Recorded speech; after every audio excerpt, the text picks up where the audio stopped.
नमस्कार, मैं हूं अटल बिहारी शर्मा और आप देख रहे हैं आवाज जन जन की, अपराध भ्रष्टाचार के खिलाफ आवाज।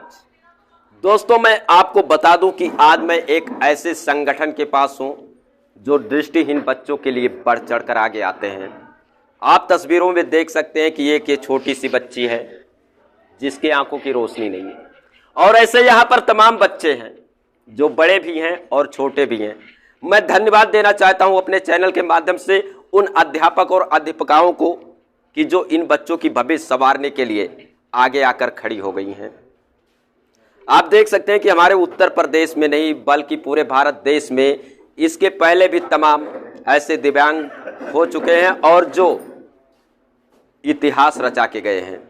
तो सबसे पहले मैं यहाँ की जो मैम है उनसे बात करना चाहूँगा और उनसे पूछूंगा कि किस तरह से आप इन बच्चों को शिक्षा ग्रहण करवाती हैं। क्या नाम है मैम आपका?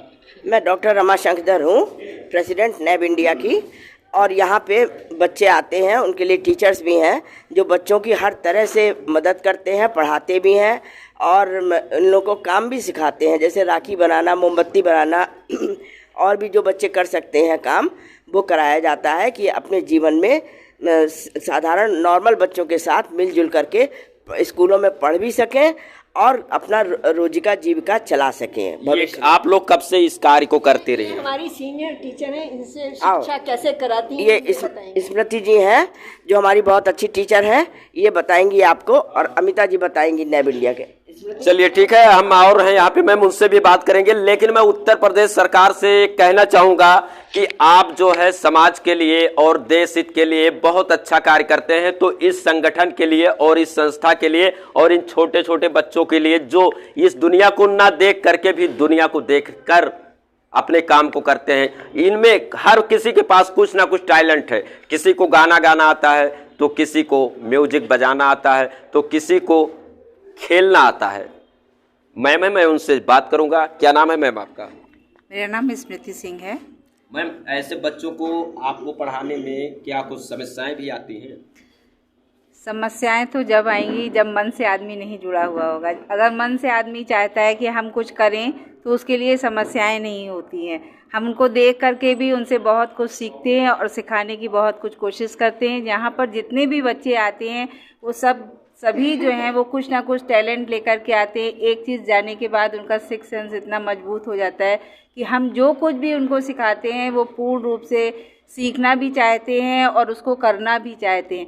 तभी ये हमारा प्रतीक ऐसे बहुत सारे बच्चे जो हैं वो बैंकों में इधर उधर सेवाएं दे रहे हैं। और हम ये चाहेंगे कि आगे जितने भी हमारे छोटे बच्चे हैं वो इन लोगों से प्रेरणा लें और आगे बढ़ने की पूरी कोशिश करें, हम उनके साथ में। आइए हम प्रतीक से भी बात करते हैं और प्रतीक से भी जानना चाहते हैं कि आपको यहाँ तक सफर तय करने में क्या क्या कुछ समस्याएं आई और किन किन परिस्थितियों से आप वहाँ तक पहुँचे। क्या कुछ प्रतीक बताना चाहेंगे हमारे दर्शकों को? बिल्कुल सर, मैं जब मेरी रोशनी आंखों की गई थी तो मैंने अपने जीवन को सर एक कमरे के अंदर पूरा बंद कर लिया था। मुझे नहीं लग रहा था कि आगे की पढ़ाई तो छोड़ दीजिए, हमें अपने जीवन को अपने चलाने में भी लग रहा था कि हम आगे अपने लाइफ को आगे सिक्योर भी कर पाएंगे।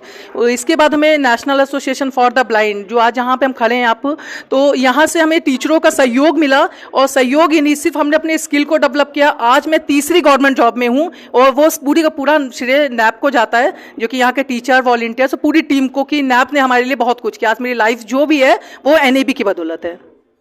क्या कुछ आप सरकार को संदेश देना चाहेंगे कि ऐसे बच्चों के लिए जिस तरह से आप बचपन से लेकर के अभी तक इस मुकाम तक पहुंचे, तो और जो बच्चे हैं उनका भी मनोबल बढ़े और आपकी तरह वो भी आगे जाएं? बिल्कुल सर, बच्चों का मनोबल बढ़े आगे जाने के लिए गवर्नमेंट को सिर्फ इतना ही बोलना चाहेंगे कि वो ज़्यादा से ज़्यादा इस समाज की तरफ भी ध्यान दें, जिससे कि अपने जो भी हमारे पीडब्ल्यूडी कैंडिडेट हैं जिन्हें वो चीज़ शिक्षाएं नहीं मिल पा रही, जो ग्रामीण क्षेत्रों में है और अपने आप को गाँव के एक क्षेत्र की धारा में बंद कर रहा है, तो वो वहाँ से बाहर निकलें और उनको बाहर निकाल के समाज की धाराओं में जोड़ लें। तो प्रत्येक जैसे कुछ समस्याएं भी आपको आई, जैसे नॉर्मल बच्चों के साथ में आप बैठते थे, पढ़ने जाते थे, पढ़ते थे, तो क्या कुछ ऐसा आपको कभी फील हुआ? सर बिल्कुल, एक समय था जिस वक्त हम जब रोशनी जाने के बाद में हम नॉर्मल बच्चों के साथ बैठते थे तो हम अपनी बातों को उनके सामने कहने से, बोलने में, हर चीज़ से हिचकिचा रहे थे। लेकिन इन्हीं चीज़ों को ठीक करने के लिए हमारी संस्था जो नैब ने हमें यहाँ तक पहुँचाया है, तो ये छोटी छोटी सी चीज़ें जो देन है आज, बेसिक चीज़ें, वो नैब के माध्यम से हम यहाँ तक पहुँचाए हैं अपने आप को। तो आपने देखा प्रत्येक ने और अपनी बातों को बताया। और एक बच्ची है मेरे साथ जिसकी भी आंखों की रोशनी नहीं है और बहुत छोटी सी बच्ची है, हम इससे भी पूछेंगे। क्या नाम है बेटा आपका? उपासना। पढ़ती हो? हाँ। किस क्लास में हो अभी? अभी क्लास नहीं पता है। पता नहीं तो क्या पढ़ती हो, कैसे पढ़ती हो?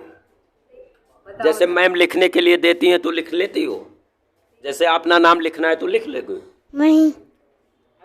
अभी अभी अभी मैम सिखा रही हैं, मैम अच्छे से सिखा रही है ना? हाँ।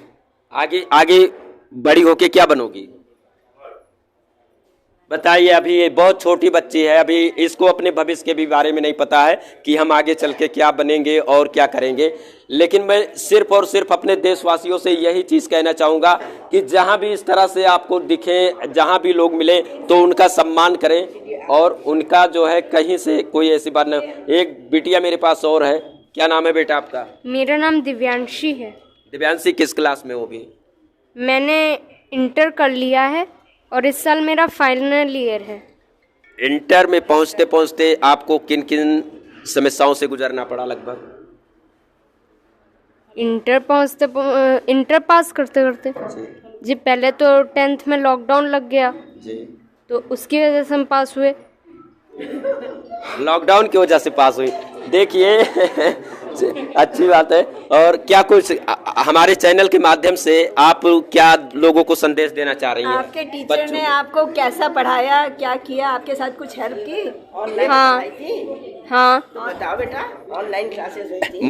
मैडम जब आपको पढ़ाती हैं तो मतलब बहुत अच्छे से पढ़ाती हैं? Yes sir. तो और बच्चों को क्या कुछ खास संदेश देंगी आप? मैं ये संदेश दूंगी कि ये संस्था हर जगह पर होनी चाहिए ताकि हमारे जैसे बच्चे भी पढ़ाई कर सके। जो बहुत सही, गुड। जैसे इस बच्चे का कहना है कि ऐसे संस्थाएं और होनी चाहिए और सरकार को बढ़ चढ़कर ऐसे संस्थाओं का मदद भी करना चाहिए ताकि इस तरह से जो भी बच्चे हैं उन बच्चों का भविष्य संवर सके। इसी के साथ आप सभी देशवासियों को जय हिंद।